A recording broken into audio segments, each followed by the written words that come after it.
de pé.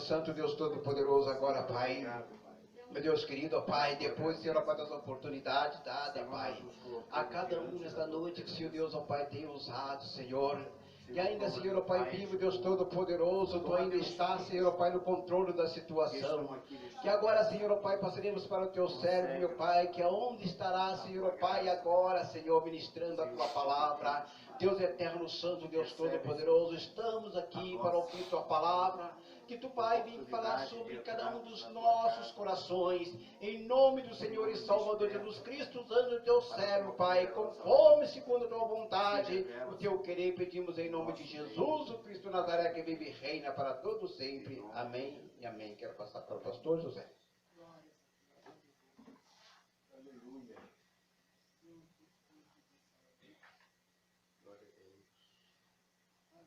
Saúde os irmãos mais uma vez com a paz do Senhor. Abra sua Bíblia em João. Nós fizemos uma leitura responsiva em Romanos, mas nós vamos falar sobre João. João capítulo 9. Evangelho de João, capítulo de número 9. Uma leitura bem conhecida de toda a igreja. O título diz: A cura de um cego de nascença. Aleluia. Nós vamos ler do versículo 1 até o versículo de número 12. 9, capítulo 9, versículo 1 até o 12.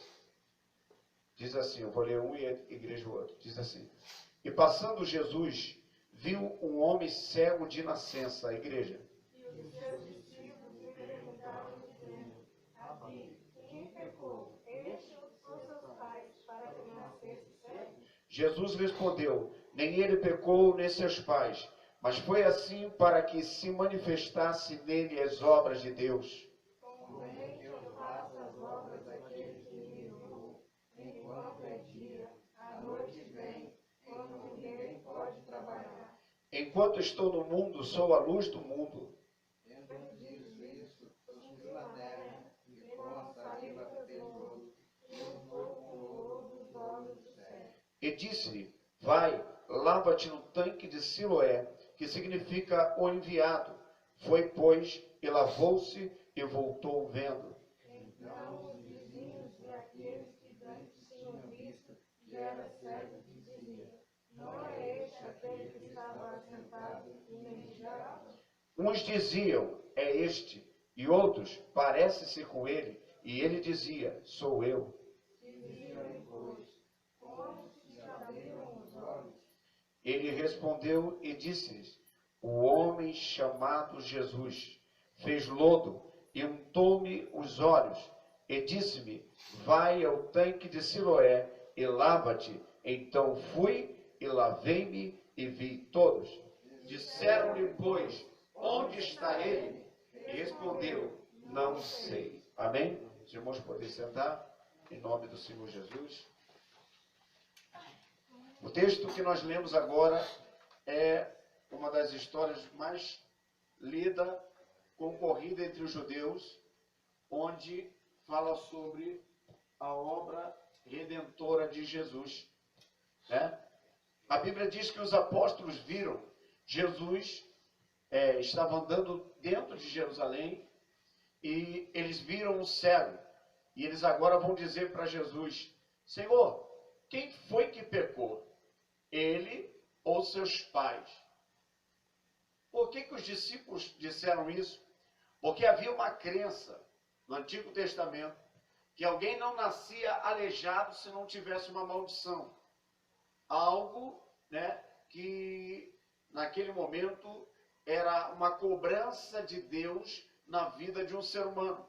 Então, quando alguém nascia cego, ou aleijado, deficiente, né, entendia-se naquela cultura que deveria estar pagando alguma coisa porque tinha nascido daquela forma.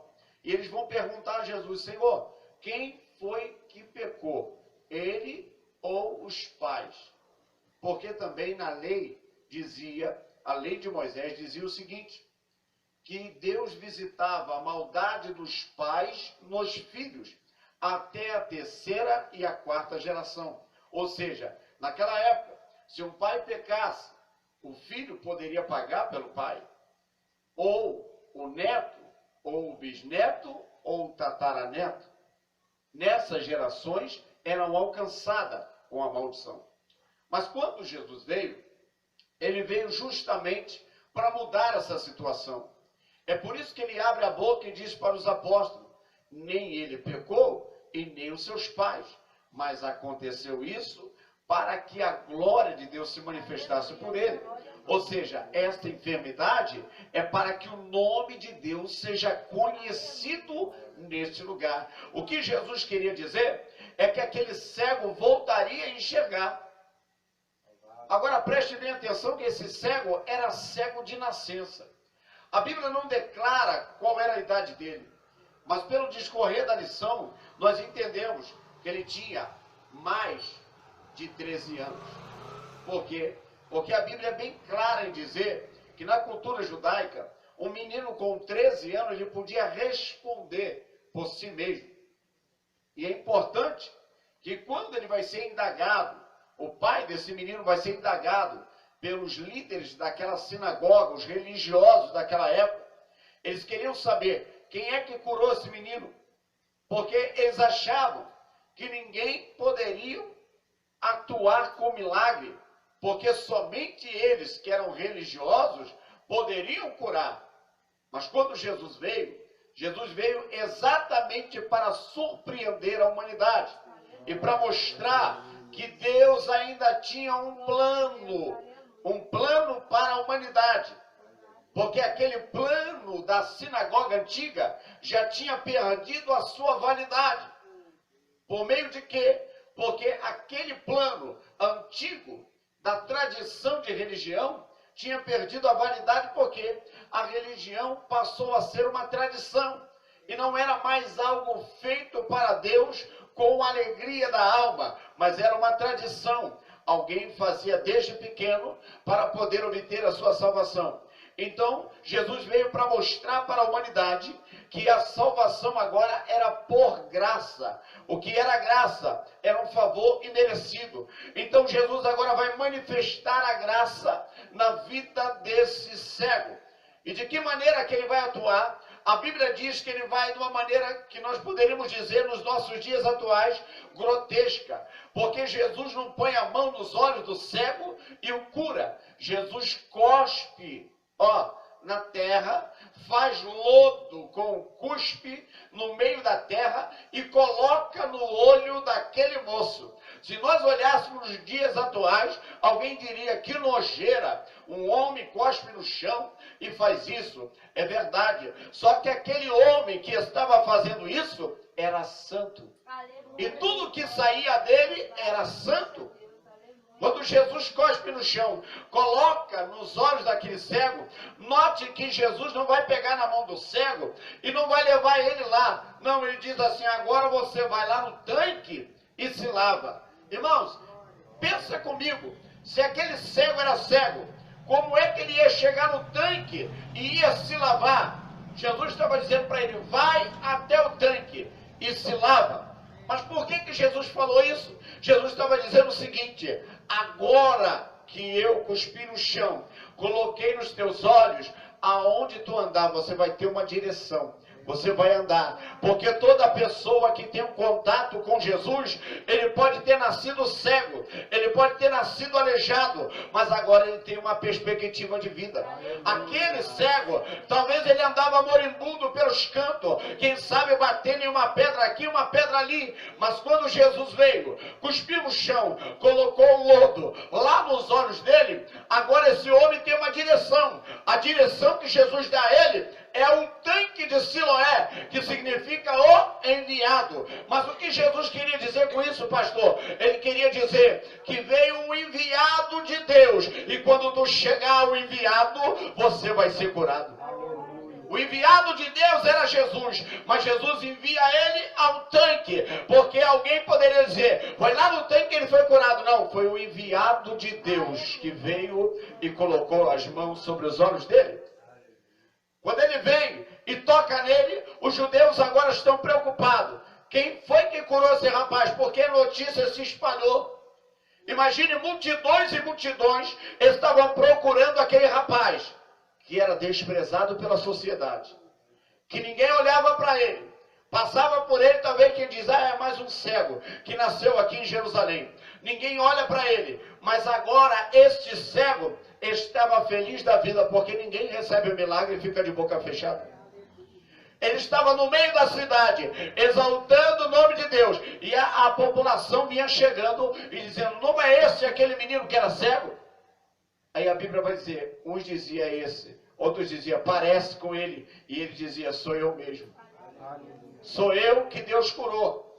Ou seja, ele estava dando testemunho do que Deus havia feito na vida dele. Assim a vida do crente, quando ele aceita Jesus, ele logo aparece um testemunho para ele dar, porque agora ele é uma nova criatura. Ele antes vivia deprimido, depressivo, dentro de casa, tomando, quem sabe, Lexotan, quem sabe tomando remédios, tarja preta, para poder dormir, para poder descansar e repousar. Mas agora ele tem Jesus na vida dele. E se ele tem Jesus, ele tem paz. Porque a minha Bíblia diz que Jesus é o príncipe da paz. Então ele tem paz agora ele dorme. O sono dele é bom, é reparador. E ele tem felicidade. Ele está testemunhando no meio da cidade. E os judeus vão perguntar a ele, vem cá rapaz, quem foi que te curou? Ele grita bem alto no meio da cidade, um homem chamado Jesus. Foi esse homem que me curou. Foi ele que abriu a minha visão. Eu quero pregar para vocês aqui sobre um homem chamado Jesus. Esse homem, ele veio até a terra e trouxe consigo uma mensagem. A mensagem que Jesus trouxe foi que é chegado o reino de Deus. O reino de Deus é chegado a esta população. Todo aquele que deu crédito a Jesus, o cego deu crédito a Jesus, ele chegou. O paralítico que deu crédito a Jesus, lá no capítulo 2 de Marcos, ele andou. O homem que estava na congregação, na sinagoga, com a mão mirrada, ele teve a mão restaurada. Uma mulher que andava 18 anos religiosamente, nunca era curada, andava curvada. O dia que ela chegou na congregação, lá na sinagoga, e ela viu Jesus, Jesus disse, mulher, endireita-te. E ela se endireitou. 18 anos andando na religião e nunca foi mudada. Mas quando ela viu Jesus, encontrou com Jesus, Jesus fez ela se endireitar. Uma mulher há 12 anos, tinha um fluxo de sangue, nunca tinha oportunidade de ser curada, gastou seu dinheiro todo com a medicina. Mas o dia que ela encontrou com Jesus, Jesus tocou em Jesus, o sangue estancou. Acabou o problema daquela mulher. Eu quero pregar para você, para que você entenda que Jesus quer mudar a tua história. Jesus quer mudar a tua vida. Nós não estamos pregando aqui uma historinha. O mundo está se desenrolando. A cada dia uma coisa nova. Agora é a coisa nova da época que nós estamos vivendo. Agora a ideologia de gênero, onde tem sido pregado no nosso país, dia após dia. E isso está mostrando para nós o final dos tempos, onde Jesus está dizendo que é chegado o reino do céu. Aleluia, glória a Deus.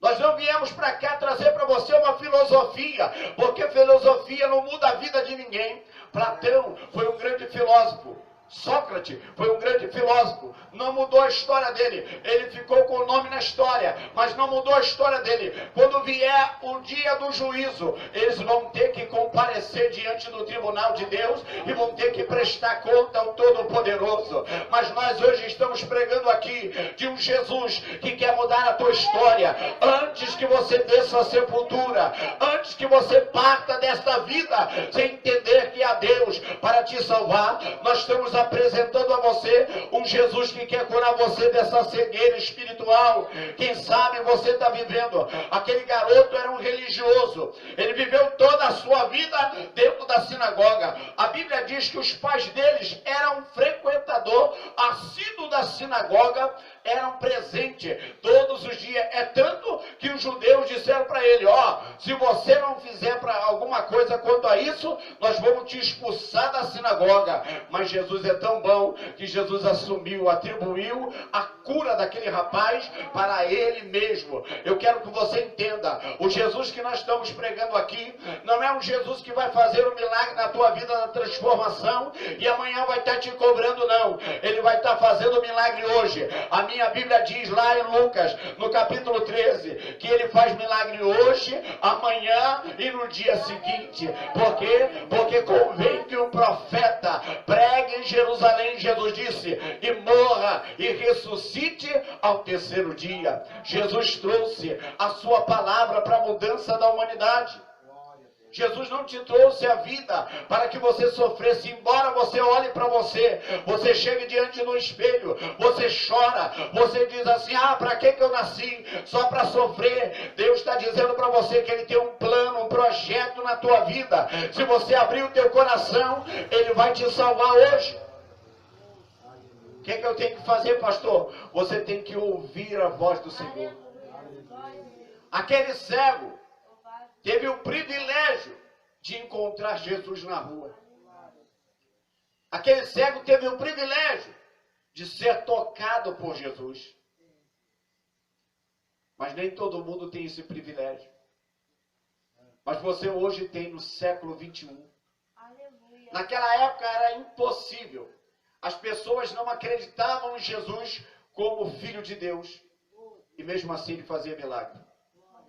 As pessoas não acreditavam nele como Senhor de todas as coisas, mas mesmo assim Ele fazia milagre. Só que é um detalhe: o milagre de Jesus não era para qualquer um. O milagre de Jesus era para quem cria nele. Quem acreditava em Jesus se aproximava dele. A minha Bíblia diz, eu já vou encerrar, caminhando para encerrar. A minha Bíblia diz que todos que se aproximaram de Jesus não foram decepcionados. Todos que chegaram a Jesus tiveram o alento para sua alma. Conta-nos a Bíblia Sagrada que um dia chegou um rapaz preocupado com a salvação. Ele queria ser salvo e ele era alguém que praticava a religião. E ele virou para Jesus e disse: bom mestre, o que eu vou fazer para ter a vida eterna? E Jesus perguntou a ele: você conhece os mandamentos? Ele disse: sim. Porque Jesus disse para ele: honra teu pai e tua mãe. Jesus foi falando para ele os mandamentos: amarás o teu próximo como a ti mesmo. E ele disse: tenho conhecido isso desde quando eu era muito pequeno. Aí Jesus disse: então falta-te uma coisa. Vai, vende tudo quanto tens, reparta com os pobres, vem e me segue, e terás um tesouro no céu. Aquele jovem, quando ouviu essa palavra de Jesus, ele não quis ir. Talvez você olhe para mim e diga assim: pastor, eu não tenho dinheiro como aquele jovem. Aquele jovem era rico, e ele não queria vender as suas propriedades e repartir com os pobres, porque o coração dele estava preso naquela coisa. Muitas das vezes você não está preso no dinheiro, você não tem dinheiro, mas tem coisas que prendem o teu coração. A minha Bíblia diz, se alguém ama mais o pai do que a mim, não é digno de mim. Se alguém ama mais o filho do que a mim, não é digno de mim. Se alguém ama campo, fazenda, mais do que a mim, não é digno de mim. E aquele que não vem até mim e não toma a sua cruz, não é digno de mim. Jesus está te convidando. Jesus está te chamando, ouvinte da palavra de Deus. Você já ouviu falar de Jesus? Você já ouviu falar da palavra? Hoje nós estamos pregando aqui o Evangelho. Mas daqui a uns anos não vai haver mais essa igreja. Porque a perseguição já começou sobre a igreja. A minha Bíblia fala da perseguição. A igreja já está sendo perseguida no nosso país. Em alguns lugares já não pode se haver um culto abertamente para adorar o nome do Senhor. Mas eu quero te dizer uma coisa. Quando Jesus voltar, você não vai poder ter uma desculpa e dizer que você nunca ouviu falar desse Jesus. Que nunca pregaram para você desse Jesus. Por quê? Porque a igreja está aqui pregando, anunciando para você toda terça-feira que Jesus está voltando. Para buscar um povo zeloso, de boas obras, um povo que não vem buscar Jesus pelo interesse, não vem buscar aqui por causa de uma bênção, não. Jesus pode nos dar bênção, pode nos dar vitória, nós sabemos disso, porque Ele é poderoso, mas nós estamos buscando Ele aqui, porque a nossa Bíblia nos ensina, buscai ao Senhor enquanto se pode achar, invocai-o enquanto está perto, deixe o ímpio seu caminho, e o perverso, né? E una-se ao Senhor, que se compadecerá de ti. Deus tem dado uma proposta para você, uma proposta de salvação. Se você abrir o teu coração, se você deixar o Espírito Santo trabalhar, não é o homem, não, é o Espírito Santo de Deus. Quando é que eu entendo que um crente, que uma pessoa obedece ao Espírito Santo? Quando ele começa a observar a palavra de Deus, quando ele começa a ler, meditar na palavra de Deus e olhar e dizer assim, Deus está falando comigo. Deus está mostrando para mim que eu tenho que andar segundo a sua palavra. Quando você começa a obedecer a palavra de Deus, no mundo você vai ouvir pessoas dizendo, a Bíblia foi escrita por homens. A Bíblia foi escrita por homens humanos igual a nós. E alguém pode dizer assim, o que um homem poderia nos ensinar? Só que a diferença é que esses homens foram inspirados por Deus. A inspiração foi tão tremenda que homens em diversos lugares escreveram coisas que encaixavam com a outra. Quem é que pode fazer um único livro que as mensagens não se contunde, que as mensagens não se confrontam? Sabe o que é isso? Eles estavam sendo inspirados, guiados pelo Espírito Santo. O Deus do céu, que tem cuidado do seu povo, tratou de deixar um livro para que o ser humano se guiasse por ele. É por isso que nós pregamos o Evangelho, não pregamos uma história qualquer. Talvez se alguém fez um livro, alguém ficou na história conhecido como um grande escritor, é muito bonito, mas um dia o nome dele vai cessar. Um dia o nome dela vai cessar, mas o nome de Jesus, a minha Bíblia diz, permanece para sempre. Para encerrar, diz lá, capítulo 2 de Filipenses, versículos 7 e 8, diz que ao nome de Jesus foi dado todo o poder, no céu, na terra e debaixo da terra. Agora preste bem atenção, olha as dimensões que Jesus manda. Céu, anjos, depois terra, homens, e debaixo da terra, pastor, debaixo da terra, espíritos. Deus domina tudo. Não há nada que o Senhor Jesus não domine. Não há nada que Ele não tenha poder sobre essas coisas. Quando você lê nas Escrituras, você vê, os espíritos malignos tremiam diante de Jesus. Sabe por quê? Porque todo o poder estava sobre ele. Quando Jesus atravessou o mar da Galileia, eu encerro, ele encontrou um endemoniado gadareno que estava com legiões de demônios. Essa legião era 2.000 demônios no corpo de um ser humano, destruindo ele, acabando com a matéria daquele homem. Quando ele encontrou com Jesus, a primeira frase dos demônios foi essa: o que tens conosco, ou contra nós, Jesus Nazareno? Porque bem sabemos que tu és o Filho de Deus. Olha o demônio falando.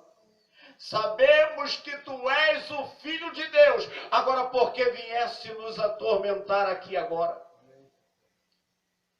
Você está vendo o demônio com medo de Jesus? E a Bíblia diz, e rogaram-lhe, porque não era um só, está no plural. Rogaram-lhe que não lhe lançasse no abismo. O que é o abismo, pastor? O abismo é o lago de fogo, aonde o demônio vai queimar. Quando Jesus vier reinar, ele vai amarrar Satanás. Ele vai lançar o falso profeta, o anticristo e o diabo no lago de fogo. E o diabo está antecipando. Não é hora, ainda não está na hora, Jesus. Eu sei que eu vou ser lançado lá, mas não é agora. E eles rogam a Jesus, manda a gente entrar nos porcos. E Jesus permite. Por que Jesus permitiu? Porque o céu é organizado. Tem hora. Tem tempo. Deus não perde nada do seu controle. Ele é organizado. É por isso que o céu é tão organizado que ele nos deu a oportunidade de pregar para você. Então os demônios tremem diante de Jesus. Ah, pastor, o senhor está dizendo isso é conversa. Não, diante de Jesus os demônios tremem. E nós seres humanos também. Todo aquele que serve ao Senhor, teme ao Senhor. Por quê? Por que nós tememos o Senhor? Porque nós aprendemos que só tem um Deus, o Todo-Poderoso. E Ele nos trouxe para a sua graça. E você tem a oportunidade de aceitar esse Jesus. Aceite a Jesus dentro do seu lar. Mude a sua vida, a sua história. Mas não brinque de ser crente. Aceite a Jesus na sua vida. Sirva a Jesus de verdade. Talvez você ouça alguém dizer assim, eu fui crente e hoje estou aí na vida que estou. Se alguém está numa vida deplorável, é porque não aceitou Jesus de verdade. Quem aceitou Jesus de verdade tem motivo de se alegrar. Quem aceitou Jesus de verdade está feliz mesmo com o pouco que tem. Não tem tudo o que quer, mas ama tudo o que tem. É esse o Deus que nos chamou. Que Deus te abençoe nessa noite. Que você possa dar crédito à palavra de Deus e sair daqui mudado. Você que ouviu a palavra do Senhor, aceite a Jesus no seu coração. Mude a sua vida. Venha. Dê lugar ao Espírito Santo para que Ele possa trabalhar na sua vida. E assim eu agradeço a minha oportunidade.